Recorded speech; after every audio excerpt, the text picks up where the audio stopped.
দীর্ঘ ১৭ বছর পর দেশে ফিরে অসুস্থ মাকে দেখতে রাজধানীর স্কয়ার হাসপাতালে গেছেন তারেক রহমানের সহধর্মিণী ডাক্তার জুবাইদা রহমান। বিস্তারিত জানাতে হাসপাতালে আছেন মনির হোসেন। আমরা সরাসরি চলে যাব তার কাছে। মনির,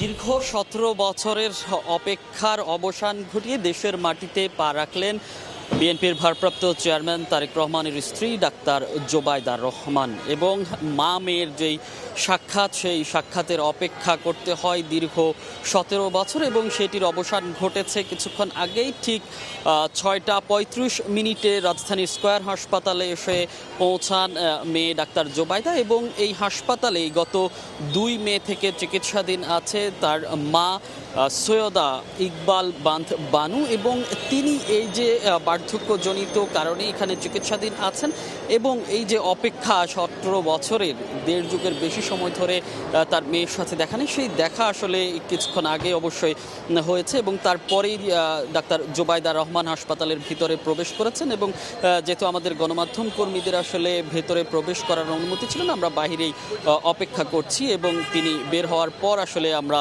বিস্তারিত জানাতে পারবো। এবং জানিয়ে রাখি যে আজ সকাল 10টা 40 মিনিটে শাশুড়ি বিএনপি চেয়ারপারসন বেগম খালেদা জিয়ার সঙ্গে একই ফ্লাইটে যে কাতার আমিরের পাঠানো এয়ার অ্যাম্বুলেন্সে করে তিনি দেশে ফিরেছেন। এবং জানি সেই 2008 সালে যেই রাজনৈতিক বিভিন্ন কারণে তাকে দেশ ছাড়তে হয়েছিল, মেয়ে জাইমা রহমানকে নিয়ে তখন ইংল্যান্ডের উদ্দেশ্যে রওনা দেন এবং সেই থেকে লন্ডনে তিনি বলা চলে যে নির্বাসনে ছিলেন প্রায় 17 বছর। সেই 17 বছর পর দেশ এসেছে এবং আমরা যতটুকু জানতে পেরেছি এখান থেকে বের হয়ে তিনি ধানমন্ডি 5 নম্বরে তার যেই বাবার বাড়ি, যেই 5 নম্বরের মাহবুব ভবন, সেখানেই তিনি যাবেন এবং সেখানেই অবস্থান করবেন।